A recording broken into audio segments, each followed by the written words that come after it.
जय श्री राम दोस्तों, आपका स्वागत है ममता हिंदी कहानियां चैनल में। यहाँ पर आपको मिलेंगी दिल को छू जाने वाली प्रेरणादायक कहानियां। अगर आपको हमारी कहानियां पसंद आए तो वीडियो को लाइक करें, चैनल को सब्सक्राइब करें और अपने सुझाव कमेंट में जरूर दें। आपके सहयोग से आपका अपना चैनल ज्यादा से ज्यादा लोगों तक पहुंच पाए। धन्यवाद।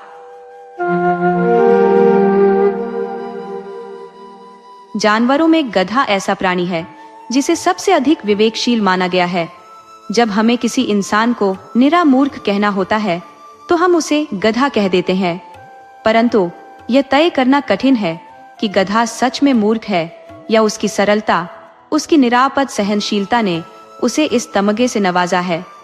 गायें तो अक्सर सींग मारकर अपना गुस्सा दिखा देती है, विशेषकर ब्याही हुई गायें सिंहनी बन जाती है। कुत्ते को भी सहनशील माना जाता है, लेकिन कभी कभी वह भी गुस्से में भौंकने लग जाता है। पर गधा, उसे तो न कभी क्रोधित होते देखा गया है, न ही सुना। आप इसे कितना भी मार लो, चाहे जैसी सड़ी गली घास खाने को दे दो, उसके चेहरे पर कभी शिकन नहीं आएगी। वैशाख की दोपहरी में भले ही वह एक आध बार ठुमक ले, लेकिन उसकी खुशी भी जैसे उसके दुख का ही कोई छाया चित्र लगती है। उसके चेहरे पर हमेशा एक स्थायी उदासी बसी रहती है, जो न सुख में बदलती है और न दुख में। ऋषि मुनियों के जितने गुण गिनाए जाते हैं वह सभी गधे में कूट कूट कर भरे हुए हैं। फिर भी इंसान उसे मूर्ख ही कहता है। सद्गुणों के साथ ऐसा अन्याय दुर्लभ है। शायद सीधेपन का यह संसार में कोई मोल नहीं। देखिए, भारतवासियों के साथ अफ्रीका में क्या होता है। क्यों अमेरिका उन्हें अपने समाज में शामिल नहीं होने देता।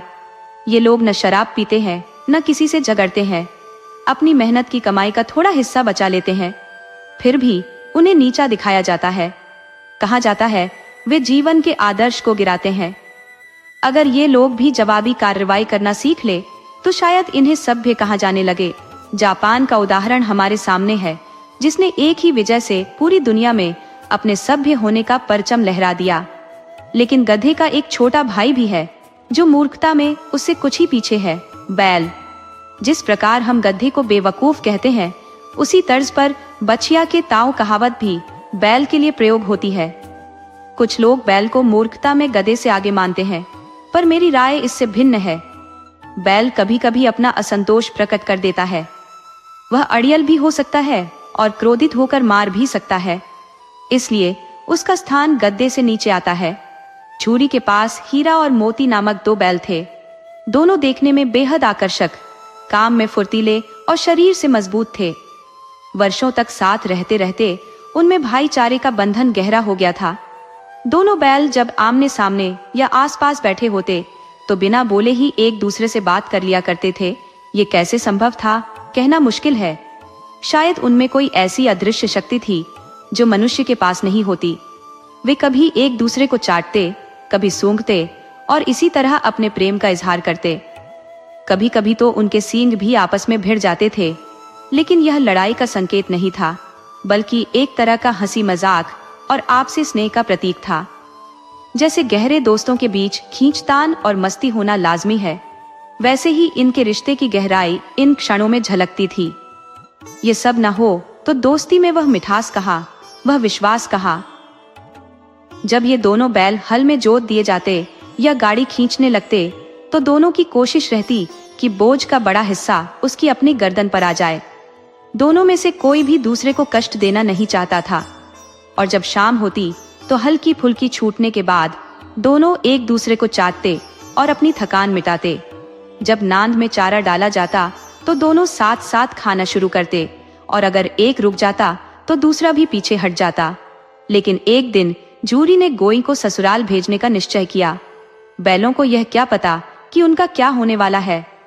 वे समझे शायद मालिक ने उन्हें बेच दिया। ये ख्याल उनके लिए अच्छा था या बुरा, कहना मुश्किल है। लेकिन जब झूरी का साला गया उन्हें ले जाने के लिए निकला तो उसकी दुर्गति हो गई। पीछे से हाँकता तो वे बगल में भागते, आगे से खींचता तो पीछे की तरफ जोर लगाते। जब वह मारता तो दोनों सींग झुकाकर गुर्राने लगते। अगर बैलों को बोलने की ताकत होती तो वे झूरी से जरूर पूछते, हमने तुम्हारी सेवा में क्या कमी छोड़ी थी। अगर मेहनत कम पड़ रही थी तो हमें और काम देते। हमें तो अपनी जान तक गंवाने में गुरेज ना होता। तुमने जो दिया हमने चुपचाप खा लिया, फिर हमें इस अजनबी के हवाले क्यों किया? शाम को जब दोनों बैल नए ठिकाने पर पहुंचे तो भूख से बेहाल थे, लेकिन जब उनके सामने नांद रखी गई तो उन्होंने उसमें मोह तक नहीं डाला। उनका मन भारी था। जिस जगह को वे अपना घर समझते थे वह अब पीछे छूट चुका था। यह नया स्थान, नए लोग और नया माहौल उनके लिए बिल्कुल पराया था। दोनों बैलों ने अपनी मूक भाषा में विचार विमर्श किया, एक दूसरे की ओर चुपचाप देखा और जैसे ही गांव नींद में डूबा उन्होंने अचानक जोर लगाकर मजबूत पगहे तोड़ डाले। ये रस्सियां इतनी मजबूत थी कि कोई सोच भी नहीं सकता था कि बैल उन्हें तोड़ सकते हैं, लेकिन उस पल उनमें असीम ताकत का संचार हो चुका था। एक झटके में सारी रस्सियां टूटकर गिर पड़ी। सुबह जब झूरी जागा तो उसने देखा कि दोनों बैल अपनी पुरानी चरनी के पास खड़े हैं। उनकी गर्दनों में अभी भी आधे आधे रस्सों के टुकड़े लटक रहे थे और उनके पैरों पर घुटनों तक कीचड़ जमा था। उनकी आंखों में एक अद्भुत विद्रोही स्नेह की झलक थी। झारी यह दृश्य देखकर भाव विभोर हो गया। उसने दौड़कर दोनों को गले से लगा लिया। वह प्रेम से भरा आलिंगन और चुंबन ऐसा दृश्य था जिसे देख हर किसी का दिल पिघल जाए। घर और आस पड़ोस के बच्चे वहां जमा हो गए। वे ताली बजाकर इस अद्भुत घटना का स्वागत करने लगे। गांव में यह घटना कोई साधारण बात नहीं थी। बच्चों की सभा ने तय किया कि इन पशु वीरों का अभिनंदन किया जाना चाहिए। कोई रोटियां लाया तो कोई गुड़, चोकर या भूसी। एक बच्चे ने कहा, ऐसे बैल किसी और के पास नहीं होंगे। दूसरे ने सहमति जताई, इतनी दूर अकेले चलकर वापस आ गए। तीसरे ने उत्साह से कहा, ये बैल नहीं, पिछले जन्म के इंसान है।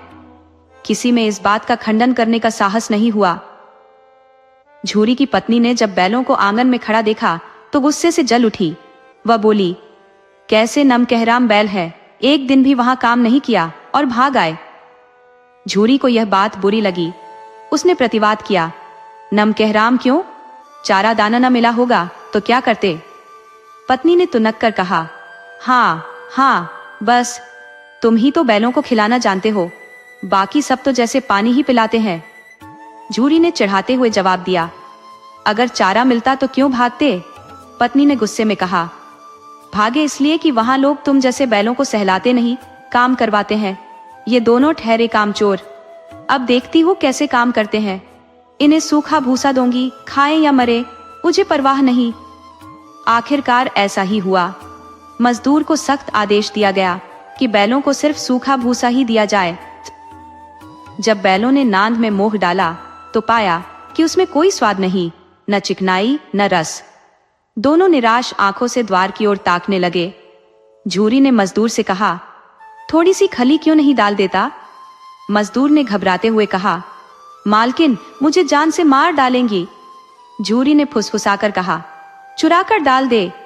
मजदूर ने जवाब दिया, ना दादा, बाद में तुम भी उन्हीं की तरह मुझे डांटोगे। अगले दिन झूरी का साला फिर आया और दोनों बैलों को ले जाने लगा। इस बार उसने उन्हें गाड़ी में जोता। मोती ने गाड़ी को खाई में गिराने की 2-3 बार कोशिश की, मगर हीरा ने हर बार संभाल लिया। हीरा स्वभाव से अधिक सहनशील था। शाम को जब वे घर पहुंचे तो उसने दोनों बैलों को मोटी रस्सियों से बांधा और पिछली शरारत का हिसाब चुकता करने के लिए जमकर सजा दी। फिर वही सूखा भूसा उनकी नांद में डाल दिया। अपने गाय बैलों को उसने खली चुनी और स्वादिष्ट चारा दिया। यह अपमान सहना इन दोनों के लिए असहनीय था। झूरी तो उन्हें कभी फूल की छड़ी से भी न छूता था। उसकी टिटकार पर दोनों खुशी से झूम उठते थे। लेकिन यहाँ न केवल मार पिटाई हुई, बल्कि अपमान के साथ भूसे का बेहाल स्वाद भी झेलना पड़ा। दोनों ने नांद की ओर आंख उठाने की भी जहमत नहीं की। अगले दिन गया ने उन्हें हल में जोता, लेकिन बैलों ने जैसे पाम न उठाने की कसम खा ली थी। वह उन्हें मारते मारते थक गया, मगर दोनों अपनी जगह से टस से मस न हुए। गया ने क्रोध में आकर हीरा की नाक पर डंडे बरसाए। ये देखकर मोती का गुस्सा 7वें आसमान पर पहुंच गया। वह हल लेकर दौड़ पड़ा। हल, रस्सी, जुआ सब कुछ टूट फूट कर बिखर गया। अगर गले में मोटी रस्सियां न होती तो दोनों को पकड़ना मुश्किल था। हीरा ने मूक भाषा में मोती से कहा, भागना बेकार है। मोती ने जवाब दिया, तुम्हारी तो इसने जान ही ले ली थी। अब की बार बहुत मार पड़ेगी। पढ़ने दो, बैल का जन्म लिया है तो मार से बचेंगे कैसे? देखो, गया लाठी लेकर आ रहा है। मोती बोला, कहो तो मैं भी उसे मजा चखाऊं। हीरा ने उसे शांत करते हुए कहा, नहीं भाई, खड़े रहो। अगर उसने मारा तो मैं पलट कर गिरा दूंगा। नहीं, हमारी जाति का यह धर्म नहीं है। मोती खून का घूंट पीकर शांत हो गया। दया 2 आदमियों को साथ लेकर आ गया। दोनों के हाथों में लाठियां थी, लेकिन मोती की भभकती आंखों और तेवरों को देखकर वे समझ गए कि मारपीट करना उनके हित में नहीं। वे बैलों को पकड़कर ले गए, मगर बिना कोई सजा दिए। रात को जब दोनों के सामने फिर वही सूखा भूसा लाकर रखा गया तो वे चुपचाप खड़े रहे। उनके लिए यह स्थिति हर लिहाज से अपमानजनक थी। इसी दौरान जब घर के लोग खाना खा रहे थे, भैरों की छोटी सी बेटी, जो अनाथ थी और अपनी सौतेली माँ के अत्याचार सहती रहती थी, 2 रोटियां लेकर आई। उसने दोनों बैलों के मुंह में रोटियां डाल दी और चुपचाप चली गई। उन 2 रोटियों से उनकी भूख भले न मिट सकी, लेकिन उनके दिलों को ऐसा लगा जैसे किसी ने संजीवनी दे दी हो। उस पल उन्हें यह एहसास हुआ कि इस घर में एक ऐसा इंसान भी है जिसमें अभी भी दया और स्नेह बचा है।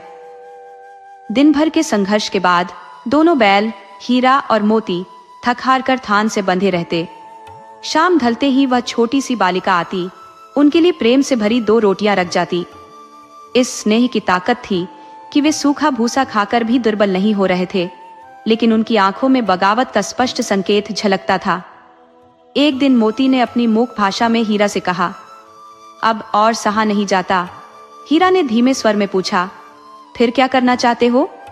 मोती ने उत्तर दिया, किसी को सींगों पर उठाकर पटक दूंगा।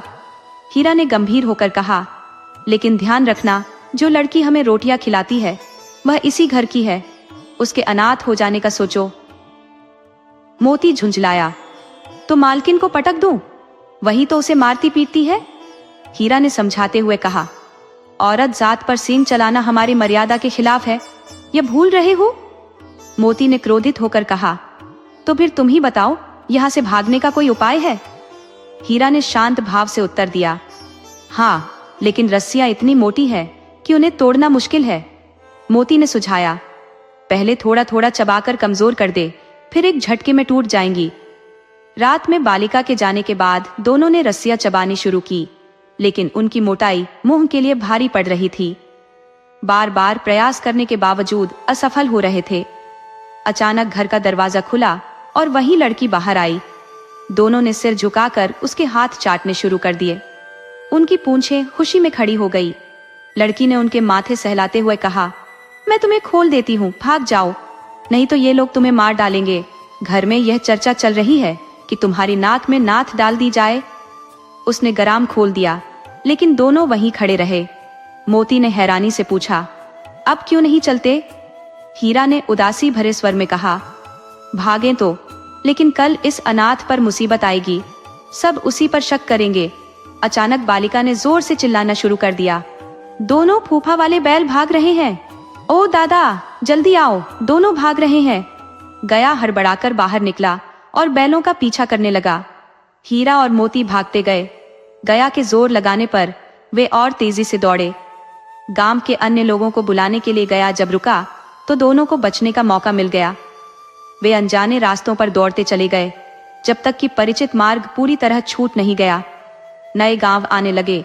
आखिरकार एक खेत के पास रुककर दोनों ने विचार किया। हीरा ने चिंतित स्वर में कहा, लगता है हम रास्ता भटक गए। मोती झल्लाया, तुम्हारी वजह से ही हुआ, वहीं रुककर उसे मार देना चाहिए था। दुनिया क्या कहती अगर उसे मार गिराते? धर्म छोड़ना उसके लिए मुश्किल था, लेकिन हम क्यों अपनी मर्यादा तोड़े? दोनों भूख से तड़प रहे थे। खेत में मटर की फसल खड़ी थी। उन्होंने चरना शुरू कर दिया। रह रहकर इधर उधर देखते कि कहीं कोई आ तो नहीं रहा।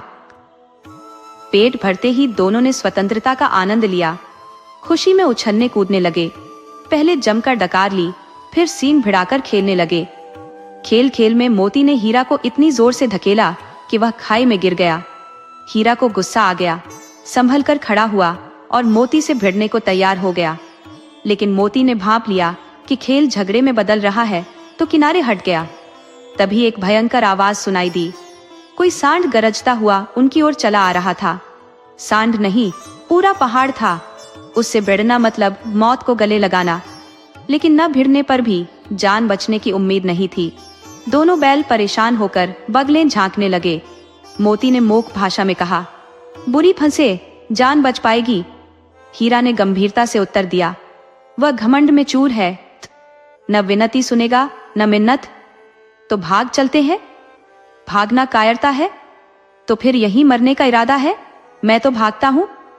और अगर वह पीछा कर ले तो फिर जल्दी कोई उपाय सोचो। हीरा ने विचार किया और कहा, सुनो, दोनों मिलकर हमला करें। मैं सामने से चोट करूंगा, तुम पीछे से। दोहरी मार पड़ेगी तो शायद भाग जाए। अगर वह मेरी तरफ झपटे तो तुम बगल से उसके पेट में सींग घुसेड़ देना। यह जोखिम भरा है, पर यही आखिरी रास्ता है। दोनों ने जान हथेली पर रखकर हमला किया। सांड, जो अकेले लड़ाई का आदी था, संगठित दुश्मनों से भिड़ने का अनुभव नहीं रखता था। जैसे ही उसने हीरा पर झपटने की कोशिश की, मोती ने पीछे से हमला कर दिया। वह मोती की ओर मुड़ा तो हीरा ने उसे दूसरी ओर से रगेदा। सांड चाहता था कि एक एक को निपटाए, लेकिन दोनों उसे ऐसा मौका नहीं दे रहे थे। आखिरकार जब सांड ने झल्लाकर हीरा पर जानलेवा हमला करने की ठानी, तो मोती ने बगल से आकर उसकी कोमल जगह पर सींग घुसेड़ दिए। सांड ने पलटकर मोती पर हमला करने की कोशिश की तो हीरा ने दूसरी तरफ से चोट कर दी। बार बार चोट खाकर वह थक गया। आखिर में जख्मी हालत में वह भाग खड़ा हुआ। दोनों बैल विजय की खुशी में झूमते हुए लौटे। मोती ने कहा, मेरा तो मन हो रहा था कि उसे खत्म ही कर दूं। हीरा ने उसे डांटते हुए कहा, गिरे हुए दुश्मन पर वार नहीं करना चाहिए। यह सब दिखावा है। बैरी को ऐसा परास्त करना चाहिए कि दोबारा सिर ना उठा सके। पहले यह सोचो कि अब घर तक कैसे पहुंचा जाए। पहले कुछ पेट पूजा कर लें, फिर सोचते हैं। सामने ही मटर का खेत था। मोती ने छलांग लगाई और खेत में घुस गया। हीरा ने बहुत समझाने की कोशिश की, लेकिन मोती के कानों पर जू तक न रेंगी। अभी उसने मुश्किल से 4-5 कौर ही खाए थे कि खेत के रखवाले लाठियां लेकर दौड़ पड़े। दोनों को घेर लिया। हीरा तो किनारे था, मौका पाकर भाग निकला, लेकिन मोती सींचे हुए खेत के बीच था। उसके खुर कीचड़ में धंस गए। वह हिल भी न सका। आखिरकार उसे पकड़ लिया गया। हीरा ने देखा कि उसका साथी मुश्किल में है, तो वह भी लौट पड़ा। सोच लिया, अगर फंसना है तो दोनों फंसेंगे। रखवालों ने उसे भी धर दबोचा। सुबह होते ही दोनों मित्र कांजी हाउस में डाल दिए गए। ये पहली बार था जब दोनों ने ऐसी विपदा का सामना किया। पूरा दिन गुजर गया, लेकिन खाने को कुछ भी न मिला। दोनों सोचने लगे, ये कैसा स्वामी है? इससे तो हमारा पुराना जीवन ही अच्छा था। वहाँ कई भैंसें, बकरियां, घोड़े और गधे भी थे। सबके सब भूख से बेहाल जमीन पर ढेर पड़े थे। कुछ जानवर तो इतने कमजोर हो गए थे कि खड़े तक नहीं हो सकते थे। दोनों मित्र सारा दिन फाटक की ओर टकटकी लगाए देखते रहे, लेकिन कोई चारा लाने वाला नजर नहीं आया। आखिरकार उन्होंने दीवार की मिट्टी चाटनी शुरू कर दी, पर उससे भूख कहाँ मिटनी थी। रात होते होते हीरा के सब्र का बांध टूट गया। उसने मोती से कहा, अब और सहन नहीं होता मोती। मोती ने थके हुए स्वर में जवाब दिया, मुझे तो लग रहा है कि प्राण निकलने वाले हैं। तो चल, दीवार तोड़ डालते हैं। मुझसे अब यह भी नहीं होगा। तो फिर तू किस बात पर अकड़ता था? अकड़ तो कब की हवा हो गई। बाड़े की दीवार कच्ची थी। हीरा ने अपने नुकीले सींग मिट्टी में गड़ा दिए और जोर से धक्का मारा। एक बड़ा हिस्सा ढह गया। इससे उसका हौसला बढ़ा।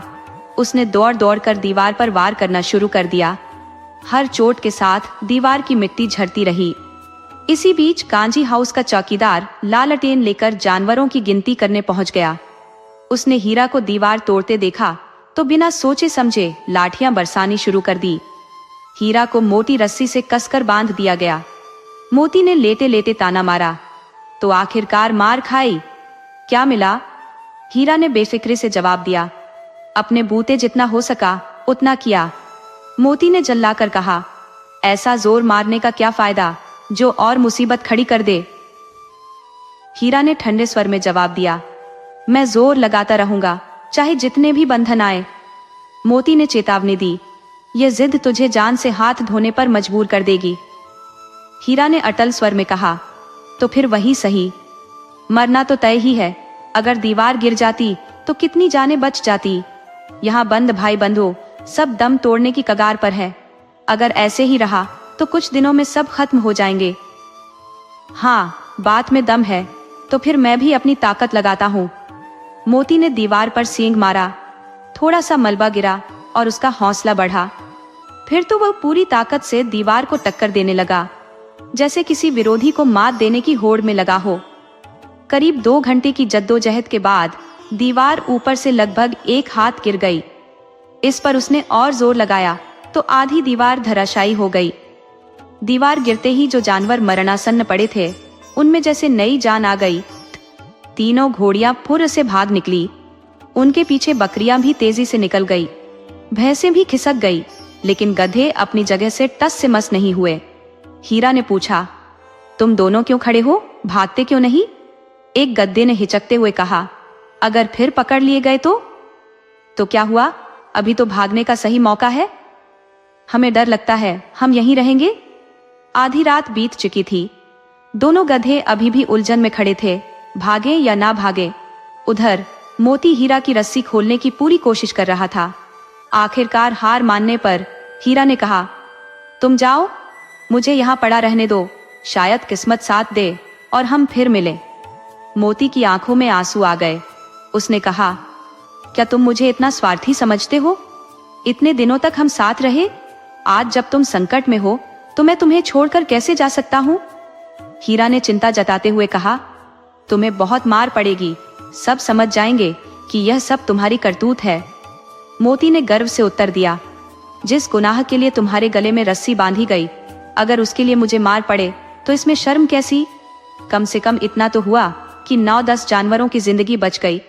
उनका आशीर्वाद ही मेरे लिए काफी है। ये कहकर मोती ने गधों को सींग मार मार कर बाड़े से बाहर निकाल दिया, फिर अपने दोस्त के पास आकर लेट गया। सुबह होते ही मुंशी, चौकीदार और बाकी कर्मचारी हक्के बक्के रह गए। उस खलबली का वर्णन करना मुश्किल है। बस इतना समझ लो कि मोती की जमकर पिटाई हुई और उसे भी मोटी रस्सी से बांध दिया गया। 1 हफ्ते तक दोनों मित्र रस्सियों से बंधे वहीं पड़े रहे। किसी ने चारे का एक तिनका तक नहीं डाला। हाँ, एक बार पानी दिखा दिया जाता था, यही उनका सहारा था। भूख और थकावट से दोनों इतने कमजोर हो गए थे कि खड़ा होना भी मुश्किल हो गया। उनकी हड्डियां तक झलकने लगी थी। एक दिन बाड़े के सामने अचानक नगाड़े की आवाज गूंजने लगी। दोपहर होते होते वहां एक भीड़ जमा हो गई। 50-60 लोग खड़े थे, उत्सुकता से टकटकी लगाए। तभी दोनों मित्रों को बाहर लाया गया। लोग उनकी हालत देख निराश चेहरों के साथ लौट जाते। ये मृत प्राय बैल, जिनकी आंखों में अब चमक न बची थी, कौन खरीदता? तभी एक दाढ़ी वाला कठोर चेहरा, लाल आंखें लिए आदमी सामने आया। वह दोनों के कूल्हों में उंगली गड़ाकर उनकी हालत जांचने लगा। उसकी दृष्टि इतनी भेदक थी कि दोनों बैलों के दिल कांप उठे। उन्हें तुरंत समझ आ गया कि यह आदमी कौन है और क्या करने आया है। दोनों ने एक दूसरे को भयभीनी नजरों से देखा और सिर झुका लिया। हीरा ने धीमे स्वर में कहा, गया के घर से भागना बेकार था, अब तो जान बचना मुश्किल है। मोती ने आहत स्वर में उत्तर दिया, कहते हैं भगवान सब पर दया करते हैं, फिर हमें क्यों भूल गए? हीरा बोला, शायद उनके लिए हमारी मौत और जिंदगी बराबर है। चलो, अच्छा ही है, कम से कम कुछ दिन उसके पास तो रहेंगे। याद है, एक बार उस लड़की के रूप में उसने हमारी जान बचाई थी। शायद अब भी कोई चमत्कार हो। मोती ने लंबी सांस लेकर कहा, ये आदमी जरूर छुरी चलाएगा। तो क्या हुआ? हमारी खाल, सींग, हड्डी किसी न किसी काम आएगी। नीलामी के बाद दोनों उस दाढ़ी वाले के साथ चल दिए। उनके डर से उनकी रग रग कांप रही थी। थकावट के कारण पांव उठाना भी मुश्किल था, पर उस आदमी के हाथ का डंडा देख गिरते पड़ते तेज कदमों से भागे जा रहे थे। रास्ते में उन्होंने देखा एक हरा भरा मैदान है, जिसमें गायों और बैलों का रेवड़ चाव से चल रहा था। सभी जानवर प्रसन्न चित्त थे, चिकने, फुर्तीले, चंचल। कोई मस्ती में उछल रहा था तो कोई चैन से बैठकर पागुर कर रहा था। कितना सुखी जीवन था उनका। पर उन्हें यह देखकर खिन्नता हुई कि कोई उनकी हालत को लेकर चिंतित नहीं था। चलते चलते दोनों को अचानक एक परिचित रास्ता दिखा। अरे, यह तो वही रास्ता है जिससे गया हमें ले गया था। उन्होंने उत्साह से चारों ओर देखा। वही खेत, वही बाग और गांव नजर आने लगे। दोनों की रफ्तार तेज हो गई। थकावट का नामो निशान नहीं रहा। मोती खुशी से चहका, ये तो अपना हार है, वही कुआं जहां हम पानी खींचते थे। हीरा ने गर्व से सिर ऊंचा किया और कहा, भगवान की कृपा है। मोती ने मुस्कुराते हुए जवाब दिया, अब मैं सीधा घर भागूंगा। यह हमें छोड़ देगा? नहीं, इसे मार गिराता हूं। नहीं नहीं, भागो, थान पर चलो, वहां से आगे यह कुछ नहीं कर पाएगा। दोनों बैल बछड़ों की तरह उन्मादित होकर कुलांचे भरते हुए अपने घर की ओर दौड़े। उन्हें अपना थान नजर आ गया। वे भागकर अपने थान पर खड़े हो गए। दाढ़ी वाला आदमी भी पीछे पीछे दौड़ता हुआ आ पहुंचा। झूरी उस समय द्वार पर बैठा धूप सेक रहा था। बैलों को देखते ही वह चौंका और उनकी ओर दौड़ा। उसने दोनों को बारी बारी से गले लगा लिया। बैलों की आंखों से खुशी के आंसू बह निकले। मोती झूरी का हाथ चाटने लगा। इतने में वह दड़ियल वहां पहुंचा और बैलों की रस्सियां पकड़ ली। झूरी ने तीखे स्वर में कहा, ये मेरे बैल है। दड़ियल चीखा, कैसे तुम्हारे हुए? मैं इन्हें मवेशी खाने से नीलाम में लेकर आया हूं। मैं तो समझता हूं तुम इन्हें चोरी से ले जा रहे हो। चुपचाप यहां से निकल जाओ। ये मेरे बैल है और जब तक मैं बेचूं नहीं, इन्हें कोई नीलाम नहीं कर सकता। मैं थाने में रिपोर्ट कर दूंगा। तो कर दो, मेरे पास इसका सबूत है कि ये बैल मेरे हैं। ये मेरे दरवाजे पर खड़े हैं, यही काफी है। गुस्से से झल्लाता हुआ दड़ियल बैलों को जबरन खींच कर ले जाने के लिए बढ़ा। तभी मोती ने अपने सींग से उसे खदेड़ दिया। दड़ियल ने पीछे हटते हुए एक और कोशिश की, लेकिन मोती ने उसे गांव के बाहर तक दौड़ा दिया। दड़ियल दूर खड़ा गालियां बकता और पत्थर फेंकता रहा, लेकिन मोती विजयी योद्धा की तरह डटा रहा। गांव के लोग इस तमाशे पर हंस रहे थे। आखिरकार हार कर दड़ियल वहां से चला गया। मोती अकड़ता हुआ वापस लौटा। हीरा ने चिंतित स्वर में कहा, मुझे डर था कि कहीं तुम गुस्से में कुछ कर न बैठो। मोती ने गर्व से कहा, अब वह यहां आने की हिम्मत नहीं करेगा, और अगर आया तो देख लूंगा कैसे ले जाता है। अगर उसने गोली चला दी तो मर जाऊंगा, लेकिन उसके किसी काम ना आऊंगा। हीरा ने लंबी सांस लेकर कहा, हमारी जान की कोई कद्र ही नहीं करता, क्योंकि हम सीधे सादे हैं। मोती ने बात पूरी की। थोड़ी ही देर में उनकी नांदे खली, भूसा, चोकर और दाने से भर दी गई। दोनों मित्र बड़े चैन से खाने लगे। झूरी उन्हें प्यार से सहला रहा था। वह उनसे लिपट गया। झूरी की पत्नी भी दौड़ी दौड़ी आई और बैलों के माथे चूमकर बोली, ये तो हमारे परिवार के सदस्य हैं, इनका हमें कोई बदल नहीं चाहिए। दोस्तों, आपको कहानी कैसी लगी? अपने सुझाव कमेंट करना न भूले। तो चलिए आज की अगली कहानी शुरू करते हैं।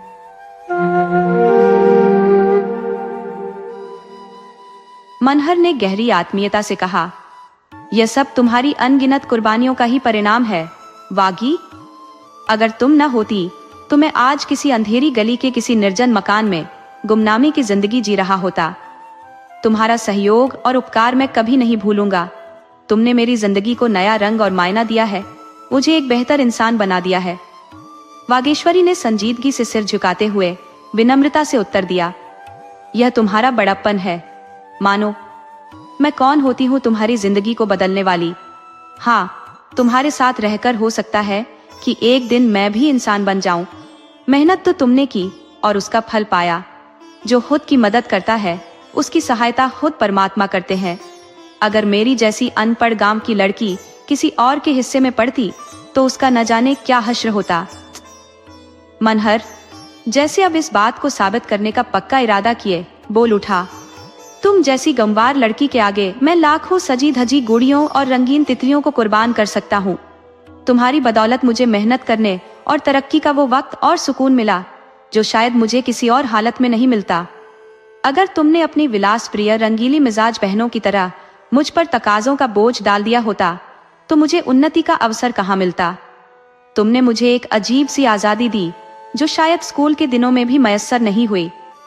अपने दूसरे साथियों को देखता हूँ तो उन पर मुझे तरस आता है। किसी के पास आधे महीने में ही खर्चे की तंगी हो जाती है, किसी को दोस्तों से उधार मांगना पड़ता है, किसी को घर वालों से मदद की चिट्ठी लिखनी पड़ती है। गहनों और कपड़ों की होड़ में सब उलझे रहते हैं। कोई नौकर ढूंढ रहा है तो कोई डॉक्टर की तलाश में भटकता है।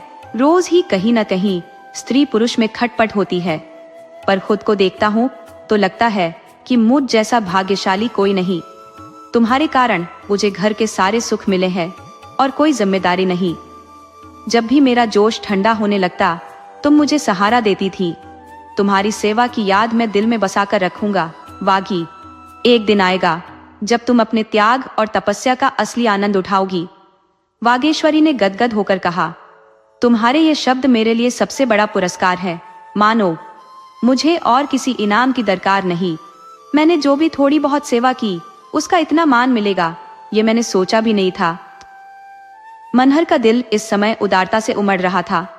यूं तो वह बेहद कम बोलता और थोड़ा रूखा सा व्यक्ति था, और शायद इसी कारण वागेश्वरी को कई बार उसकी इस खामोशी से दुख होता। लेकिन इस वक्त सफलता की खुशी ने उसकी जुबान को एक नई आजादी दे दी थी। वह कहने लगा, जिस वक्त मेरे विवाह की बात चल रही थी मैं मन ही मन बहुत चिंतित था। ऐसा लगा कि जो होना था हो गया। अब जिंदगी भर देवी जी की मर्जी के मुताबिक ही चलना होगा। बड़े बड़े अंग्रेजी विद्वानों की किताबें पढ़ने के बाद शादी से मुझे नफरत सी हो गई थी। मैं इसे उम्र भर की कैद समझने लगा था, जो आत्मा और बुद्धि की तरक्की के रास्ते को बंद कर देती है, जो इंसान को खुदगर्ज बना देती है और जीवन के दायरे को सिमटा देती है। लेकिन चंद महीनों बाद ही मुझे अपनी गलती का एहसास हुआ। मैंने जाना कि एक अच्छी पत्नी स्वर्ग का सबसे बड़ा वरदान है, जो इंसान को उज्जवल और संपूर्ण बना देती है, आत्मिक उन्नति का मूल मंत्र सिखाती है। मैंने समझा कि विवाह का असली उद्देश्य भोग नहीं, आत्मा का विकास है। वागेश्वरी मनहर की नम्रता सहन नहीं कर पाई। वह किसी बहाने से उठकर चली गई। मनहर और वागेश्वरी की शादी को 3 साल हो चुके थे। उस समय मनहर एक साधारण क्लर्क था और युवाओं की तरह उसे भी जासूसी उपन्यासों का शौक था। धीरे धीरे यह रुचि जुनून में बदल गई। उसने इस विषय में काफी सामग्री एकत्र की और उसे मनोयोग से पढ़ा। इसके बाद उसने खुद जासूसी पर एक पुस्तक लिखी, जिसमें उसने गहरी विश्लेषण क्षमता और रोचक शैली का परिचय दिया। पाठकों ने इस कृति को हाथों हाथ लिया और देखते ही देखते ये सबसे उत्कृष्ट पुस्तक मानी जाने लगी। देश भर में चर्चा फैल गई। यहाँ तक कि इटली और जर्मनी जैसे देशों से भी उसे प्रशंसा पत्र मिलने लगे और पत्रिकाओं में सकारात्मक समीक्षाएं प्रकाशित हुई। अंततः सरकार ने भी उसकी प्रतिभा को सराहा और उसे इंग्लैंड में इस कला का और अभ्यास करने के लिए वजीफा दिया। यह सब वागेश्वरी के धैर्य और समर्पण का फल था। मनहर चाहता था कि वागेश्वरी भी उसके साथ इंग्लैंड चले, लेकिन वागेश्वरी उसकी तरक्की के मार्ग में बाधा नहीं बनना चाहती थी। उसने घर पर रहकर सास ससुर की सेवा करने को ही उचित समझा। इंग्लैंड मनहर के लिए एक नई दुनिया थी, जहां सफलता के लिए सुंदर और चतुर पत्नी का होना भी आवश्यक समझा जाता था। यदि पत्नी सुंदर, चप्पल, वाक्पटु और तेज तर्रार हो तो उसका पति समझो स्वर्ण सूत्र पा लेता है। इस दुनिया में मेहनत या तपस्या से नहीं, बल्कि पत्नी के आकर्षण और प्रभाव से लोग ऊंचाइयों तक पहुंचते थे। वहां रूप और सौंदर्य सामाजिक बंधनों से मुक्त थे। जो भी सुंदर युवती को पा लेता उसकी तकदीर खुल जाती। वहां की दृष्टि में सुंदरता भी एक व्यावसायिक गुण था। सिर्फ 1 साल अंग्रेजी समाज में रहते हुए मनहर के विचारों में आमूलचूल बदलाव आ गया। अब उसके व्यक्तित्व में सांसारिकता हावी हो गई थी और भावनाओं का स्थान तुच्छ हो गया था। वागेश्वरी, जो कभी उसकी प्रेरणा स्रोत थी, अब उसकी महत्वाकांक्षाओं के पैमाने पर खोटी मालूम होने लगी। अब उसका त्याग और सेवा भी उसे फीकी प्रतीत होती थी, क्योंकि उसकी दृष्टि में हर वस्तु का मूल्य अब उसकी भौतिक उपयोगिता पर निर्भर था।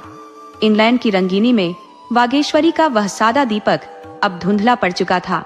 मनहर ने अपने भविष्य का फैसला कर लिया था।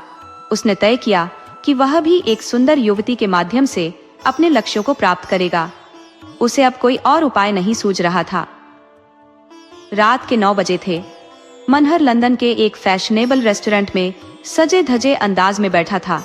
उसके ठाड़ बात और हाव भाव को देखकर कोई नहीं कह सकता था कि वह भारतीय है। लंदन में उसे भाग्य ने भी खूब साथ दिया था। उसने कई जटिल चोरी के मामलों का हल निकाला था, जिसके चलते उसे धन और यश दोनों मिले थे। वह अब वहां के भारतीय समाज का एक प्रमुख अंग बन चुका था, जिसकी उदारता और आतिथ्य का सब लोहा मानते थे। उसकी वाणी और लहजा भी अंग्रेजों जैसा ही हो चला था। मेज के दूसरी ओर एक सुंदर युवती बैठी थी, जो उसकी बातों को बड़े ध्यान से सुन रही थी। उसके चेहरे पर यौवन की चमक थी और भारत के अद्भुत किस्से सुनकर उसकी आंखों में उत्सुकता की चमक बढ़ती जा रही थी। मनहर चिड़िया के सामने दाना बिखेर रहा था। मनहर, जेनी, भारत सच में एक बड़ा अजीबो गरीब देश है। 5-5 साल के दूल्हे, ऐसे दृश्य तुम्हें और कहीं देखने को नहीं मिलेंगे। लाल कपड़ों में सजे, सिर पर चमकीला मुकुट और चेहरा फूलों के घूंघट से ढका। घोड़े पर सवार 2 लोग उनके दोनों ओर छतरी ताने रहते हैं। हाथों में मेहंदी लगी होती है। जेनी, अच्छा तो मेहंदी क्यों लगाते हैं? मनहर, ताकि हाथ लाल हो जाए। पैरों में भी रंग भरा जाता है और नाखून भी लाल रंगे होते हैं। ये नजारा देखने लायक होता है। जेनी, वाह, ये तो एक रोमांचकारी दृश्य होगा। और दुल्हन, वह भी इसी तरह सजी होती होगी? मनहर, हाँ, उससे भी ज्यादा। सिर से पांव तक गहनों से लदी होती है। ऐसा कोई अंग नहीं जिस पर गहनों की भरमार ना हो। जेनी, तो तुम्हारी भी इसी तरह शादी हुई थी? मजा आया होगा तुम्हें? जी नांस। मनहर, हाँ, वैसा ही मजा जैसे तुम्हें मेरी को राउंड पर घूमने में आता है। अच्छी अच्छी चीजें खाने को मिलती है, अच्छे कपड़े पहनने को मिलते हैं, नाच तमाशा देखने का अवसर मिलता है और शहनाई की धुन सुनने का लुत्फ। असली मजा तो तब आता है जब दुल्हन अपने घर से विदा होती है। घर में कोहराम मच जाता है। वह सबसे गले मिलकर रोती है जैसे मातम कर रही हो। जेनी, पर दुल्हन रोती क्यों है? मनहर, यह एक रिवाज है। सब जानते हैं कि वह हमेशा के लिए नहीं जा रही, फिर भी ऐसा लगता है जैसे उसे काले पानी भेजा जा रहा हो। जेनी, मुझे तो इस पर हंसी आएगी। मनहर, हंसी की बात ही है। जेनी, तुम्हारी बीवी भी रोई थी? मनहर, अरे मत पूछो, ऐसे पछाड़े खा रही थी मानो मैं उसे गला घोंट दूंगा। पालकी से भाग निकलने की कोशिश कर रही थी, पर मैंने कसकर अपनी बगल में बिठा लिया। तब वह मुझे दांत काटने पर उतारू हो गई। मिस जेनी जोर से हंसी और हंसते हंसते लोटपोट हो गई। बहुत अजीब, बहुत अजीब। अब भी दांत काटती है क्या? मनहर, अब वो इस दुनिया में नहीं रही। जेनी, मैं उससे खूब काम लेता था। जब सोता था तो वह मेरे सिर में तेल डालती, चंपी करती और पंखा जलती थी। जेनी, मुझे तो यकीन नहीं होता, बिल्कुल भोली भाली थी। मनहर, मत पूछो, दिन में कभी मेरे सामने बोलने की हिम्मत भी नहीं करती थी, लेकिन मैं उसका पीछा जरूर करता था। जेनी, ओह, नटखट लड़के, बड़े भोले हो तुम। थी तो सुंदर। मनहर, हाँ, उसका चेहरा तुम्हारे तरवों जैसा था। जेनी, नॉनसेंस, तुम ऐसी औरत के पीछे कभी न भागते। मनहर, उस वक्त मैं भी नादान था। जेनी, तो फिर तुमने उससे शादी क्यों की? मनहर, अगर शादी न करता तो माता पिता शायद जहर खा लेते। जेनी, तो फिर उसने तुम्हें प्यार कैसे किया? मनहर, और क्या करती, मेरे अलावा और था ही कौन। घर से बाहर निकलने की भी इजाजत नहीं थी, लेकिन हम दोनों में प्यार कभी नहीं था। वह मेरी आत्मा और हृदय को संतुष्ट नहीं कर सकती थी। जेनी, जब मैं उन दिनों की याद करता हूँ तो लगता है जैसे कोई डरावना सपना था। अगर वह स्त्री आज भी जीवित होती तो शायद मैं किसी अंधेरे ऑफिस में कलम घिस रहा होता। इस देश में आकर मुझे एहसास हुआ कि स्त्री का असली स्थान क्या है, उसका दायित्व क्या है और उसके होने से जीवन कितना आनंदमय हो सकता है। जिस दिन मैंने तुम्हें देखा वह मेरे जीवन का सबसे खुशनसीब दिन था। याद है वह दिन? तुम्हारा वह चेहरा मेरी आंखों में आज भी बसा है। जेनी, अब मैं जाऊंगी। तुम मेरी खुशामद करने लगे हो। भारत के श्रमिक दल के सचिव लॉर्ड बार्बर और उनके निजी सचिव मी कावर्ड को भारत का सच्चा मित्र माना जाता था। जब कंजर्वेटिव और लिबरल दल सत्ता में थे, तब लॉर्ड बार्बर ने भारत की पुरजोर वकालत की थी। वे उन मंत्रियों पर ऐसे तीखे कटाक्ष करते थे कि उन्हें कोई जवाब ही नहीं सूझता था। एक बार वह भारत आए और कांग्रेस में शामिल हुए, जहां उनकी उदार वाणी ने देश भर में आशा और उत्साह की लहर दौड़ा दी। उनके दौरे के दौरान जहां भी वे गए, जनता ने उनके स्वागत में पलकें बिछा दी, उनकी गाड़ियों को खींचा और फूलों की वर्षा की। हर ओर एक ही आवाज गूंजती थी, ये है भारत का उद्धारक। लोगों को विश्वास था कि यदि लॉर्ड बार्बर को सत्ता मिली तो यह भारत के लिए एक शुभ दिन होगा। परंतु सत्ता में आते ही लॉर्ड बार्बर में एक अनोखा बदलाव आ गया। उनकी उदारता, न्यायप्रियता और सहानुभूति जैसे गुण सत्ता के भंवर में उलझ गए। अब वे वही कर रहे थे जो उनके पूर्वाधिकारी कर चुके थे। वही दमन, वही जातिगत अहंकार, वही कट्टरता और वही संकीर्णता। एक देवता सत्ता की कुर्सी पर बैठते ही अपना देवत्व खो बैठा था। अपने कार्यकाल के 2 वर्षों में उन्होंने सैकड़ों अधिकारी नियुक्त किए, परंतु उनमें एक भी भारतीय नहीं था। निराश होकर भारतवासी उन्हें डाई हार्ड, धन का उपासक और साम्राज्यवाद का पुजारी कहने लगे। सभी को यह स्पष्ट था कि जो कुछ हो रहा था वह मिशी कावर्ड की योजना थी। हकीकत में लॉर्ड बार्बर जितने निष्ठावान थे, दिल से उतने ही कमजोर थे। हालांकि परिणाम एक ही रहा। मी कावर्ड अपने आप में एक विलक्षण व्यक्ति थे। 40 की उम्र पार कर चुके थे, पर अब तक विवाह नहीं किया था। शायद उन्हें लगता था कि राजनीति में रहकर विवाह का सुख लेना संभव नहीं। वे नवीनता के पुजारी थे, नित्य नए आनंद की खोज में रहते। दूसरों के लगाए बगीचों का आनंद लेना उन्हें अपना बाग लगाकर उसकी देखभाल करने से कहीं अधिक सरल प्रतीत होता था। दोपहर का समय था। मिसाइल कावर्ड नाश्ता कर सिगार पी रहे थे। तभी मिस जेनी रोज के आगमन की सूचना मिली। उन्होंने शीशे के सामने खड़े होकर अपना रूप निहारा, बाल संवार कर बहुमूल्य इत्र लगाया और मुस्कान के साथ कमरे से निकलकर मिस रोज का स्वागत किया। जेनी ने अंदर कदम रखते ही कहा, अब समझ में आया कि कोई सुंदर नारी आपसे क्यों दूरी बनाए रखती है। आप अपने वादे निभाना नहीं जानते। मी कावर्ड ने जेनी के लिए कुर्सी खींचते हुए कहा, मुझे बहुत खेद है मिस रोज कि कल मैं अपना वादा पूरा नहीं कर सका। निजी सचिव का जीवन कुत्ते के जीवन से भी बुरा है। बार बार दफ्तर से उठने का इरादा किया, परंतु हर बार कोई ना कोई काम आ ही जाता था। मैं आपसे क्षमा चाहता हूँ। रात का आयोजन कैसा रहा? जेनी ने कहा, मैं तुम्हें ढूंढती रही। जब तुम नहीं मिले तो मन खट्टा हो गया। मैं और किसी के साथ नहीं नाची। अगर तुम्हें नहीं आना था तो मुझे निमंत्रण क्यों दिया? कावर्ड ने सिगार जेनी की ओर बढ़ाते हुए कहा, तुम मुझे लज्जित कर रही हो जेनी। इससे अधिक खुशी की बात मेरे लिए और क्या हो सकती थी कि तुम्हारे संग नाचता। भले ही पुराना कुंवारा हूँ, पर उस आनंद की कल्पना कर सकता हूँ। समझ लो कि बस दिल में एक तड़प सी रह जाती है। जेनी ने ठंडी मुस्कान के साथ कहा, तुम तो बस इसी लायक हो कि हमेशा कुंवारे रहो। यही तुम्हारी सजा है। कावर्ड ने धीरे से उत्तर दिया, जेनी तुम बहुत कठोर हो। असल में हर सुंदरी कठोर होती है। मैं कितनी ही विनम्रता दिखाऊं, तुम यकीन नहीं करोगी। ये मेरी अधूरी ख्वाहिश बन गई है कि कोई सुंदर स्त्री मेरे प्रेम और समर्पण की कद्र करे। जेनी ने कहा, तुम्हारे अंदर प्रेम है भी तो स्त्रियां बहानेबाजों को अहमियत नहीं देती। कावर्ड ने चुटकी लेते हुए कहा, फिर से बहानेबाज कह दिया। मजबूर क्यों नहीं कहती? जेनी ने उत्तर दिया, मैं किसी को मजबूर नहीं मानती। मेरे लिए ये कोई गर्व की बात नहीं हो सकती कि जब तुम्हें अपने सरकारी, अर्ध सरकारी और गैर सरकारी कामों से वक्त मिले, तब मेरे लिए तुम एक पल के लिए भी अपने कदमों को तकलीफ दो। यही वजह है कि तुम अब तक अकेले हो। कावर्ड ने गंभीरता से कहा, तुम मेरे साथ अन्याय कर रही हो जेनी। मेरे कुमारे रहने का असली कारण कल तक मुझे खुद नहीं पता था, लेकिन कल खुद समझ में आ गया। जेनी ने हंसते हुए कहा, अच्छा तो अब तुम्हें यह रहस्य मालूम हो गया। सचमुच तुम आत्मदर्शी हो। चलो सुनाओ, क्या कारण था? कावर्ड ने उत्साह से कहा, अब तक मुझे कोई ऐसी सुंदरी नहीं मिली जो मुझे दीवाना कर सके।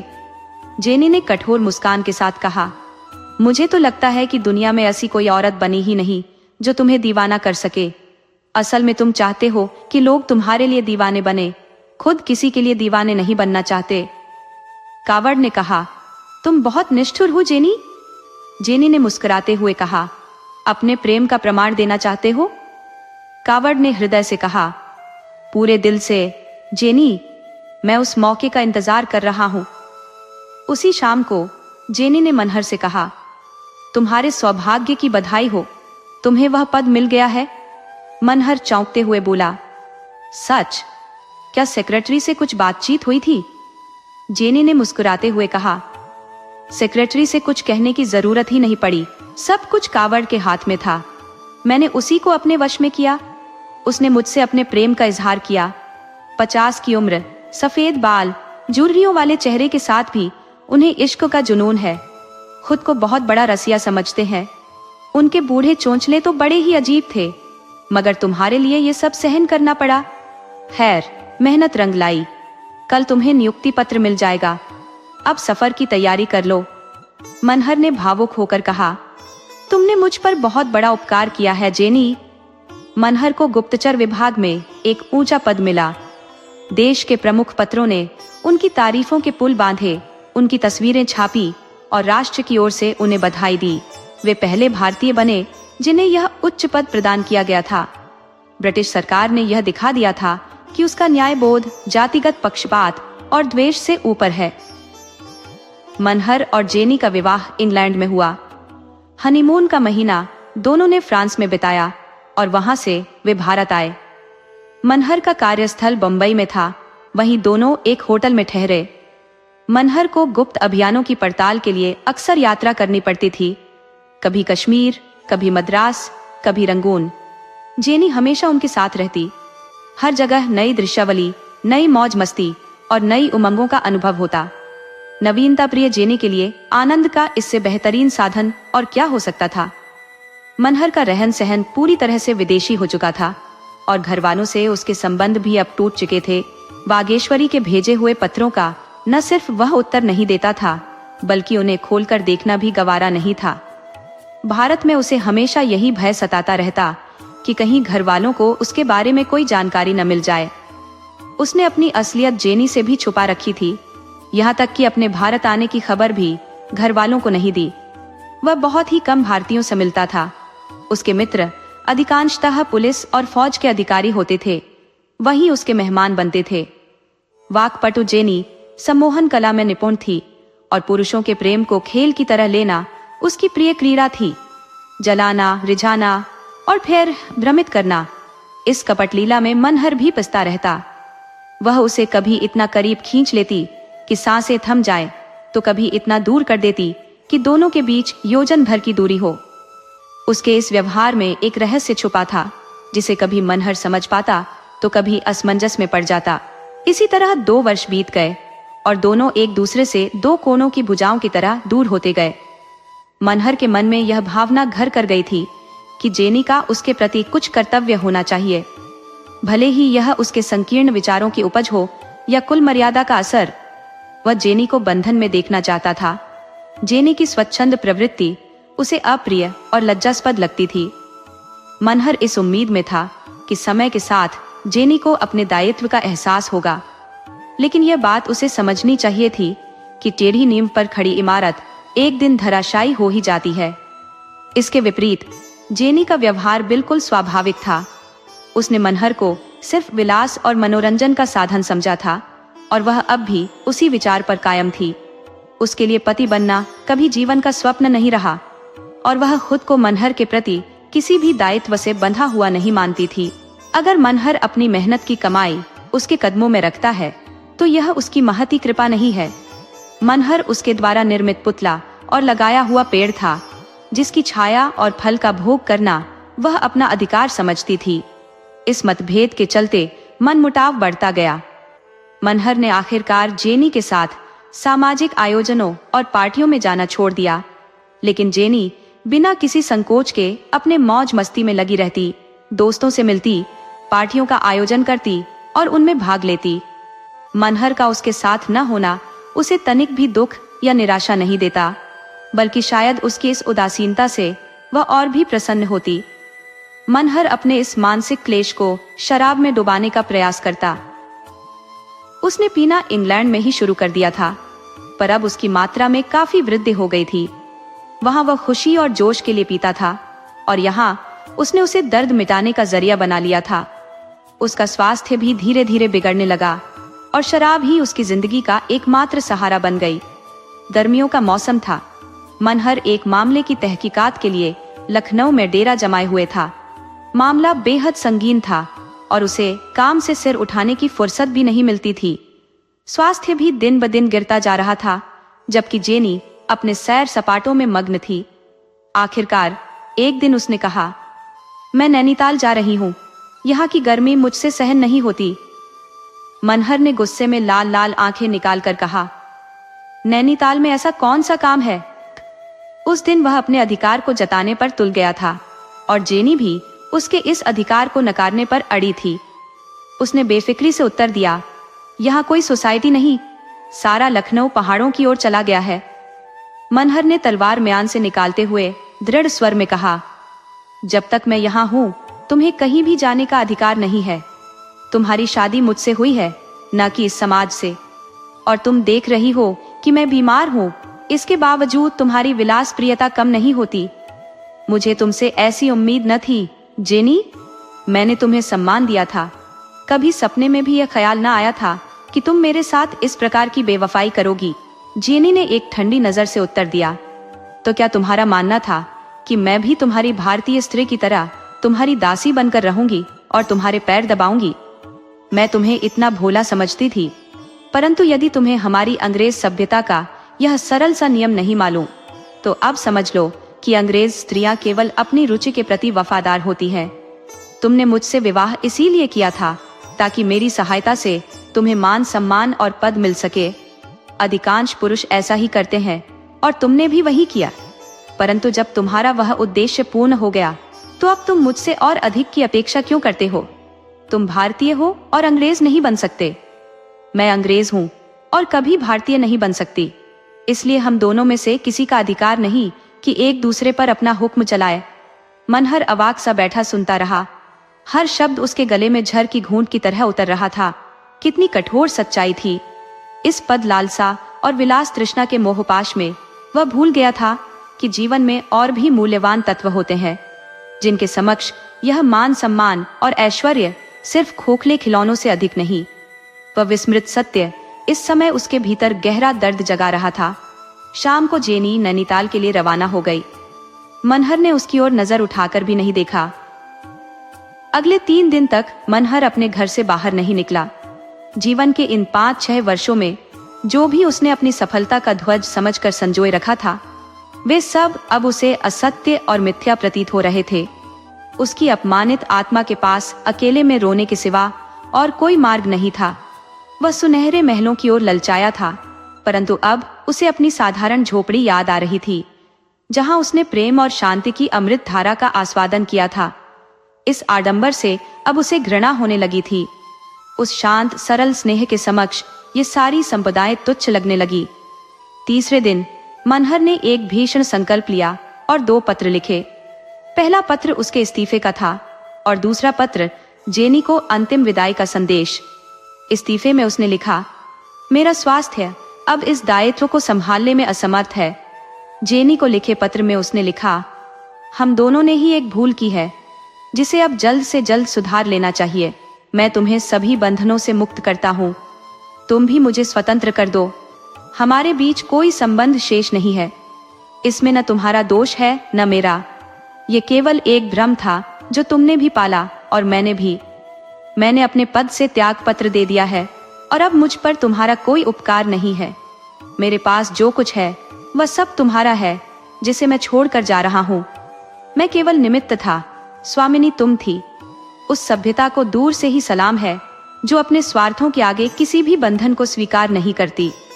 उसने खुद जाकर इन पत्रों की रजिस्ट्री कराई और बिना किसी उत्तर की प्रतीक्षा किए जाने के लिए तैयार हो गया। जेनी ने मनहर का पत्र पढ़ा तो उसके होठों पर हल्की सी मुस्कान खिल उठी। उसे मनहर की मनः स्थिति को साधने का अब इतना अभ्यास हो चुका था कि इस पत्र से उसे कोई घबराहट महसूस नहीं हुई। उसे पूरा यकीन था कि कुछ चिकनी चुपड़ी बातें कर वह एक बार फिर मनहर को अपने प्रभाव में ले आएगी। अगर मनहर की असल इच्छा वाकई ठेस के कारण होती तो वह कब का यह जगह छोड़ चुका होता, या उसका रुकना बस एक दिखावा था, मानो महज एक बनावटी धमकी देने की कोशिश कर रहा हो। जेनी ने धैर्य से अपने वस्त्र बदले और ऐसे मनहर के कमरे में दाखिल हुई मानो किसी नाटक के मंच पर अभिनय के लिए आई हो। जैसे ही उसने मनहर को देखा उसने एक अजीब ठहाका लगाया, जिसे सुनकर जेनी एक पल को सहम गई। उस हंसी में क्रोध का लेश नहीं था, बल्कि उसमें एक तरह की सनक और विह्वलता झलक रही थी। मेज पर शराब की बोतल और गिलास पड़े हुए थे। न जाने उस दिन मनहर ने कितनी शराब गटक ली थी। उसकी आंखें जैसे खून से लाल हो उठी थी। जेनी ने उसके कंधे पर हाथ रखकर धीरे से कहा, क्या पूरी रात बस पीते ही रहोगे? चलो अब आराम से सो जाओ, रात बहुत हो गई है। कब से तुम्हारा इंतजार कर रही हूँ। तुम इतने कठोर तो पहले कभी नहीं थे। मनहर खोए हुए स्वर में बड़बड़ाया, तुम कब आई वागी? देखो मैं कब से तुम्हें पुकार रहा हूँ। चलो आज वहीं चलते हैं, उसी नदी के किनारे जहां तुम अपना प्यारा गीत सुनाया करती थी। तुम्हें लगता है कि मैं बेपरवाह हूं? ये तो तुम्हारा अन्याय है वागी। मैं तो कसम खाकर कहता हूं, ऐसा एक दिन भी नहीं गुजरा जब तुम्हारी याद ने मुझे न तड़पाया हो। जेनी ने उसे झिंझोड़ते हुए कहा, तुम क्या बेसिर पैर की बातें कर रहे हो? यह वागी कहाँ है? मनहर ने उसकी ओर एक अनजान भाव से देखा, फिर अचानक हंसते हुए बोला, मैं नहीं मानता वाकी, तुम्हें मेरे साथ चलना होगा। वहां मैं तुम्हारे लिए फूलों की एक माला बनाऊंगा।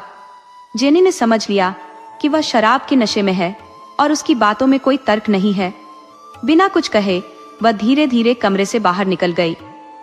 उसे थोड़ी शंका हुई थी, जो अब यकीन में बदल गई थी। जिस इंसान का अपनी वाणी पर नियंत्रण नहीं, वह अपनी इच्छा पर क्या हुकूमत रख पाएगा। उस रात से ही मनहर को घरवालों की रट लग गई थी। कभी वागेश्वरी को पुकारता, कभी अम्मा को, कभी दादा को। उसकी आत्मा अपने अतीत में विचरने लगी, उस अतीत में जब जेनी की छाया ने उसकी जिंदगी में प्रवेश नहीं किया था और वागेश्वरी अपनी सरलता से उसके जीवन में रोशनी भर देती थी। अगली सुबह जेनी ने उससे जाकर कहा, तुम इतनी शराब क्यों पीते हो? अपनी हालत देखो, क्या हो रही है? मनहर ने उसे हैरान होकर देखा। तुम कौन हो? जेनी ने उसे याद दिलाते हुए कहा, तुम मुझे नहीं पहचानते? इतनी जल्दी भूल गए? मनहर ने निर्विकार भाव से कहा, मैंने तुम्हें कभी नहीं देखा, मैं तुम्हें नहीं जानता। जेनी ने अब अधिक वार्तालाप नहीं किया। उसने मनहर के कमरे से शराब की सभी बोतलें हटवा दी और नौकरों को सख्त हिदायत दे दी कि उसे एक घूंट भी शराब न दी जाए। अब वह समझ गई थी कि मनहर की स्थिति पहले से कहीं अधिक चिंताजनक हो गई थी। मनहर का स्वस्थ रहना उसके लिए अनिवार्य था। उसी के सहारे वह अपनी जिंदगी की चाल चल रही थी। शिकार का मजा तो घोड़े के साथ ही आता है, घोड़े के बिना वह आनंद कहाँ। मगर एक सप्ताह बीतने पर भी मनहर की हालत में कोई सुधार नहीं हुआ। वह न मित्रों को पहचानता था, न नौकरों को। बीते 3 वर्षों का जीवन उसके लिए बस एक स्वप्न सा मिट चुका था। 7वें दिन जब जेनी सिविल सर्जन को लेकर आई तो मनहर का कहीं अता पता नहीं था। 5 वर्षों बाद वागेश्वरी का टूटा हुआ सुहाग उसे फिर याद आया। माता पिता अपने पुत्र के वियोग में रो रोकर अंधे हो गए थे। वागेश्वरी भी निराशा में धैर्य और आशा का दीप जलाए बैठी थी। उसका मायका संपन्न था। बार बार संदेशे आते, कभी पिता आते, कभी भाई, परंतु संयम और विश्वास की मूरत बनी वागेश्वरी अपने घर से टस से मस नहीं हुई। जब मनहर भारत लौटा तो वागेश्वरी को खबर मिली कि वह विदेश से एक अंग्रेज महिला लेकर आया है। फिर भी वागेश्वरी को उम्मीद थी कि वो आएगा, लेकिन उसकी यह आशा भी धुंधला गई। फिर एक दिन उसे सुनने को मिला कि वह ईसाई बन चुका है, अपनी परंपराओं और विचारों से मुंह मोड़ लिया है। यह सुनकर वागेश्वरी ने अपने भाग्य को कोस लिया। धीरे धीरे घर की हालत बिगड़ने लगी, जैसे अनंत काल के लिए बरसात रुक गई हो और जीवन का समुद्र सूखने लगा हो। पहले घर बिका, फिर थोड़ी सी जमीन भी नीलाम हुई, फिर गहनों का भी नंबर आ गया और फिर केवल आसमान की छत और निर्धनता की छांव ही शेष रह गए। कभी चूल्हा जलता, कभी बुझा ही रह जाता।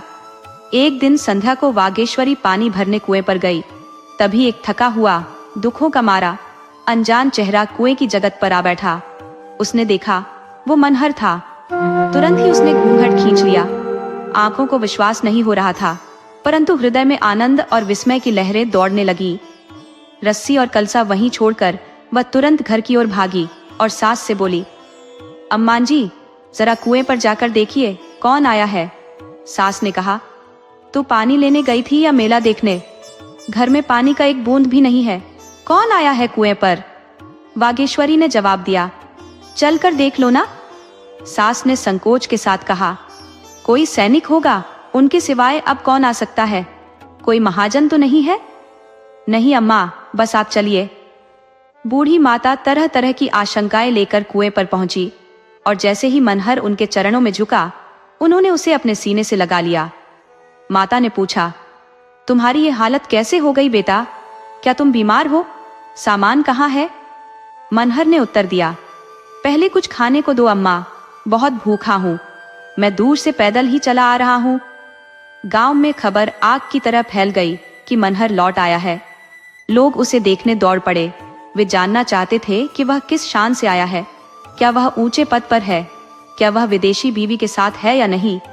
परंतु जब उन्होंने देखा तो सामने एक विपत्ति का मारा थका हारा आदमी था। कपड़े फटे, बाल बिखरे, जैसे किसी जेल से छूटा हो। सबकी जिज्ञासाएं बरस पड़ी। हमने तो सुना था कि तुम ऊंचे पद पर हो, क्या ये सच नहीं? मनहर ने याद करने की कोशिश की, लेकिन जैसे वह किसी भूले हुए सपने को पकड़ न सका। मैं तो किसी ऊंचे पद पर नहीं हूं। विलायत से मेम नहीं लाए थे? एक ने पूछा। मनहर ने उलझन में कहा, विलायत? कौन विलायत गया था? लोग हैरान रह गए। भांग तो नहीं खा आए हो? तुम तो विलायत गए थे, तुम्हारे पत्र भी आते थे। अब कहते हो कि गए ही नहीं, होश में हो? मनहर ने अनजाने से नजरों से सभी की ओर देखा और कहा, मैं कहीं नहीं गया था। आप लोग न जाने क्या कह रहे हैं। अब संदेह की कोई गुंजाइश न रही कि उसके दिमाग पर कोई गहरी चोट है। उसे गांव और घर के पुराने लोग तो याद थे, लेकिन विलायत, अंग्रेज पत्नी और ऊंचे पद का जिक्र सुनकर वह चकित हो जाता। वागेश्वरी को उसके व्यवहार में एक अजीब तरह का प्रेम दिखने लगा, जो उसे कृत्रिम लगा। वह चाहती थी कि पहले जैसी सहजता उसके व्यवहार में आए। 10-5 दिनों में ही उसे समझ आ गया कि उसका बदला व्यवहार मानसिक अस्थिरता का परिणाम है। मनहर का अब माता पिता के प्रति ऐसा आदर था जो पहले कभी न देखा गया। वह जो पहले सब्जी भाजी लाने में अपनी तौहीन समझता था, अब पानी खींचता, लकड़ियां काटता, यहाँ तक कि घर में झाड़ू तक लगाता था। मोहल्ले में एक बार चोरी हुई और पुलिस ने जी जान से कोशिश की, परंतु चोरों का कोई सुराग न मिला। मनहर ने न केवल चोरों का पता लगाया, बल्कि चोरी का सामान भी बरामद करवा दिया। इससे आसपास के गांवों और बस्तियों में उसकी ख्याति फैल गई। जहां कहीं भी चोरी होती, लोग दौड़कर उसके पास आते और प्रायः उसकी सूझबूझ से मामला हल भी हो जाता। इस तरह उसकी जीविका का एक साधन बन गया। अब उसके दिन रात वागेश्वरी की सेवा शुश्रूषा में ही गुजरने लगे। उसकी हर बात मानने में ही उसे आनंद आने लगा।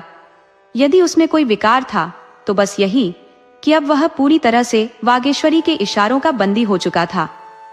वागेश्वरी को उसकी इस दशा पर दुख होता, किंतु उसका यह पागलपन उसे उस समय से कहीं अधिक प्यारा था जब वह उसकी बातों पर ध्यान भी नहीं देता था। 6 महीने बीत जाने के बाद एक दिन जेनी ने उसका पता लगा ही लिया और उसके पास आ पहुंची। अब तक उसके पास जो कुछ था वह सब समाप्त हो चुका था और वह किसी सहारे की तलाश में थी। उन लोगों में कोई नहीं था जो उसकी आर्थिक मदद कर सके। संभवतः जेनी को अब अपनी गलती का एहसास हो रहा था और वह अपने के पर शर्मिंदा भी थी। द्वार पर मोटर के हॉर्न की आवाज सुनकर मनहर बाहर आया और जेनी को ऐसे देखने लगा जैसे वह उसके लिए बिल्कुल अनजान हो। जेनी ने मोटर से उतरकर हाथ मिलाया और अपना दुखड़ा सुनाने लगी। तुम मुझसे छिपकर ऐसे क्यों चले आए और फिर लौटकर एक पत्र तक नहीं लिखा? आखिर मैंने तुम्हारे साथ क्या बुरा किया था? यदि तुम्हें मुझ में कोई खोट दिखी तो सीधे मुझे चेतावनी दे सकते थे। बिना बताए चले आने से क्या फायदा हुआ? वो सुनहरा अवसर भी हाथ से निकल गया। मनहर स्थिर खड़ा रहा, जैसे उसकी भावनाओं को लकवा मार गया हो। जेनी ने फिर कहा, तुम्हारे बिना मेरे ऊपर कई संकट आए, जिन्हें सुनोगे तो हिल जाओगे। मैं इसी चिंता और दुख में बीमार हो गई। तुम्हारे बगैर जीवन निरर्थक सा हो गया। तुम्हारी तस्वीर देख देख कर खुद को संभालती थी। तुम्हारे पत्रों को बार बार पढ़ना ही मेरा एकमात्र सुख था। चलो, मेरे साथ चलो। मैंने एक डॉक्टर से बात की है जो मस्तिष्क के विकारों का विशेषज्ञ है। मुझे आशा है कि उसके इलाज से तुम्हें लाभ होगा। मनहर बिना कुछ बोले निस्पृह सा खड़ा रहा, जैसे न कुछ देख रहा हो न सुन रहा हो। तभी वागेश्वरी बाहर आई। जेनी को देखते ही समझ गई कि यही उसकी अंग्रेज सौत है। उसने जेनी को आदर सहित अंदर बुला लिया। मनहर भी उनके पीछे पीछे चला आया। जेनी ने टूटे फूटे पलंग पर बैठते हुए कहा, इन्होंने मेरा जिक्र किया होगा, मेरी इनसे लंदन में शादी हुई थी। वागेश्वरी ने कहा, मैं तो आपको देखकर ही समझ गई थी। जेनी ने पूछा, इन्होंने कभी मेरा जिक्र नहीं किया? वागेश्वरी बोली, कभी नहीं, इन्हें तो शायद कुछ याद भी नहीं। यहाँ आने में आपको काफी कष्ट हुआ होगा। जेनी ने कहा, कई महीनों के बाद इनका पता चला, वहां से बिना कुछ कहे ही चले आए। आपको कुछ पता है इन्हें क्या बीमारी है? वागेश्वरी ने ठंडे स्वर में कहा, शराब बहुत पीने लगे थे, किसी डॉक्टर को नहीं दिखाया? जेनी ने तिरस्कार से कहा, क्यों, क्या आप इन्हें हमेशा बीमार रखना चाहती हैं? वागेश्वरी ने शांतिपूर्वक कहा, मेरे लिए तो इनका बीमार रहना ही बेहतर है। तब यह अपनी आत्मा से विचलित थे, अब अपनी आत्मा से जुड़ गए हैं। फिर उसने निर्दयता से जोड़ा, मेरे विचार में तो वह तब बीमार थे, अब स्वस्थ हो चुके हैं। जेनी ने चिढ़कर कहा, बकवास, इनकी किसी विशेषज्ञ से चिकित्सा करानी होगी, ये जासूसी में अत्यधिक निपुण है। इनके सभी अफसर इनसे प्रसन्न थे, चाहे तो अब भी उस प्रतिष्ठा को पा सकते हैं। अपने विभाग में उन्नति की तमाम संभावनाओं के बावजूद मुझे पूर्ण विश्वास है कि इनकी बीमारी असाध्य नहीं है। हालांकि यह निःसंदेह अनूठी और कुछ विचित्र अवश्य है। वैसे क्या आप इनकी बहन है? वागेश्वरी ने मंद मुस्कान के साथ उत्तर दिया, आप तो मुझे अपमानित कर रही हैं, ये मेरे पति हैं। यह सुनते ही जेनी के चेहरे से शिष्टता का आवरण हट गया और उसकी आंखों में भरा क्रोध मानो अंगारे बनकर दहकने लगा। उसकी गर्दन की नसें तन गई और मुट्ठियां क्रोध से कस गईं। आक्रोश से तमतमाते हुए वह बोली, यह तो धोखेबाज निकला, इसने मुझसे छल किया, मुझसे कहा था कि इसकी पत्नी का निधन हो चुका है। कितना बड़ा कपटी है, ये पागल नहीं है, बस पागल होने का स्वांग रच रहा है। मैं अदालत में इसकी सजा दिलवाऊंगी। क्रोध से थरथराते हुए वह रोते हुए बिफरी, इस विश्वासघात का मैं इसे सबक सिखाऊंगी। ओह, इसने मेरा कितना बड़ा अपमान किया है। ऐसे विश्वासघात के लिए जो भी दंड दिया जाए वह कम ही होगा। इसने मीठी मीठी बातों से मुझे फंसाया, मैंने ही इसे ऊंचाई पर पहुंचाया, मेरी वजह से ही यह ऊंचे ओहदे तक पहुंचा। इसके लिए अपना घर बार देश छोड़ा और इसने मेरे साथ छल किया। जेनी ने अपना सिर थाम लिया, फिर अचानक आवेग में उठी और मनहर के पास जाकर उसे झकझोरते हुए बोली, तूने क्या समझ रखा था मुझे? मैं तुझे बर्बाद कर दूंगी। मनहर एकदम शांत खड़ा रहा, जैसे उसका इस सब में कोई सरोकार ही न हो। फिर जैसे सिंहनी शिकार पर झपटती है, जेनी ने उसे जमीन पर गिरा दिया और उसकी छाती पर सवार हो गई। वागेश्वरी ने तत्परता से जेनी का हाथ पकड़कर अलग कर दिया और बोली, तुम जैसी चुड़ैल न होती तो इनकी यह हालत क्यों होती? जेनी ने तैश में आकर जेब से पिस्तौल निकाल लिया और वागेश्वरी की ओर लपकी। तभी मनहर अचानक जाग उठा, उसके हाथ से पिस्तौल छीनकर दूर फेंक दिया और वागेश्वरी के सामने दीवार की तरह खड़ा हो गया। उसने ऐसे अपना चेहरा साध लिया जैसे कुछ हुआ ही ना हो। उसी वक्त मनहर की माँ अपनी दोपहर की नींद से जागी और जेनी को देखकर वागेश्वरी की ओर प्रश्न भरी आंखों से ताका। वागेश्वरी ने व्यंग्यपूर्ण स्वर में कहा, ये आपकी नई बहू है? बूढ़ी माँ ने आश्चर्य से ठिठकते हुए कहा, कैसी मेरी बहू? ये बंदरिया मेरी बहू बनने लायक है? लड़के पर न जाने क्या कर मंत्र चला दिया, अब आकर सीना पीटने लगी है। जेनी एक क्षण के लिए मनहर को नफरत भरी नजरों से देखती रही, फिर बिजली की गति से उसने आंगन में पड़ा पिस्तौल उठा लिया और वागेश्वरी पर तान दिया। तभी मनहर बिना डरे जेनी के सामने आ गया। उसने फिर से पिस्तौल छीन लिया और अपनी छाती पर तान कर गोली चला दी। दोस्तों, आपको कहानी कैसी लगी अपने सुझाव कमेंट करना न भूले। तो चलिए आज की अगली कहानी शुरू करते हैं। घर की चार दीवारी में इंसान कभी कभी बादशाह को भी खरी खोटी सुनाने से नहीं चूकता। ऐसा ही एक दिन था जब मैं अपने 2-3 मित्रों के साथ बैठा हुआ था और हम एक राष्ट्रीय संस्था के सदस्यों पर तीखी आलोचनाओं की बरसात कर रहे थे। हमारी सोच यह थी कि राष्ट्रीय सेवा से जुड़े लोगों को लोभ और स्वार्थ से परे होना चाहिए। केवल उच्च और पवित्र आदर्शों के सहारे ही राष्ट्र की सच्ची सेवा संभव है। लेकिन कुछ लोगों के आचरण ने हमें अंदर तक झकझोर दिया था। हम अपने दिल की भड़ास निकाल रहे थे। शायद अगर हम भी उन्हीं परिस्थितियों में होते तो हमसे भी गलतियां होती। लेकिन उस समय तो हम विचारक की कुर्सी पर बैठे थे। विचारकों को यह भ्रम जल्दी हो जाता है कि वे निष्पक्ष हैं, जबकि उनके भीतर भी कमजोरियां होती हैं। वास्तव में विचारक और अभियुक्त में फर्क सिर्फ इतना है कि या तो विचारक महोदय उन परिस्थितियों में कभी फंसे ही नहीं, या फंसे भी तो चालाकी से साफ बच निकले। तभी पद्मा देवी ने तीखे स्वर में कहा, महाशय, एक काम तो बड़े जोश खरोश से करते हैं, पर अगर हिसाब किताब देखा जाए तो उनके जिम्मे 1000 से कम का घपला नहीं निकलेगा। इस पर उर्मिला देवी बोली, खैर, का को माफ किया जा सकता है। उनके बाल बच्चे हैं और आखिर उनके भरण पोषण के लिए भी तो कुछ चाहिए। जब वह 24 घंटे सेवा कार्य में जुटे रहते हैं तो कुछ न कुछ उनका हक बनता है। वैसे भी इतनी योग्यता का व्यक्ति 500 रुपये मासिक वेतन पर भी न मिलता। अगर उन्होंने साल भर में 1000 खर्च कर डाले तो यह बहुत बड़ी बात नहीं। लेकिन महाशय तो पूरी तरह बेफिक्र है, न जोरू न जाता, अल्लाह मियाँ से नाता। फिर भी उनके खाते में भी 1000 से कम का गबन नहीं होगा। किसी को क्या अधिकार है कि गरीबों का धन मोटरों और दावतों पर फूंक डाले। श्यामा देवी ने तमतमाते हुए कहा, महाशय, गा को इसका जवाब देना होगा। ये सिलसिला ऐसे ही नहीं चल सकता। हम लोग दर दर भिक्षा मांगते हैं ताकि कोई अमीर ज्यादा दावतें उड़ाए, शराब पिए और मुजरे देखे। रोज सिनेमा की सैर हो रही है। गरीबों का धन इस तरह लुटाने के लिए नहीं है। हर पाई पाई का हिसाब देना पड़ेगा। मैं तो भरी सभा में इनकी पोल खोल दूंगी। इन्हें चाहिए कि 500 रुपये वाली नौकरी पकड़ ले और यहाँ से हट जाए। राष्ट्र की सेवा करने वाले और लोग भी आ जाएंगे। मैं भी कभी इस संस्था का मंत्री रह चुका था। ये कहने में गर्व है कि मेरे ऊपर कभी ऐसा कोई इल्जाम नहीं लगा। लेकिन पता नहीं क्यों लोग मेरे कार्यकाल से खुश नहीं थे। लोगों का मानना था कि मैं अपनी जिम्मेदारियों को पर्याप्त समय नहीं देता था और मेरे कार्यकाल में संस्था ने ऐसा कोई उल्लेखनीय काम नहीं किया जिससे उसकी प्रतिष्ठा बढ़ती। इसीलिए जब मैंने इस्तीफा दिया तो लोगों को लगा कि मैंने रूठकर ऐसा किया है। हकीकत ये थी कि मैं अपने पद से बिना किसी कलंक के अलग हुआ। लेकिन महाशय अग है कि बड़े आराम से हजारों रुपये गबन करने के बावजूद उसी पद पर डटे हुए हैं। क्या यह मेरे भीतर उनके प्रति ईर्ष्या का बीज बोने के लिए पर्याप्त कारण नहीं था?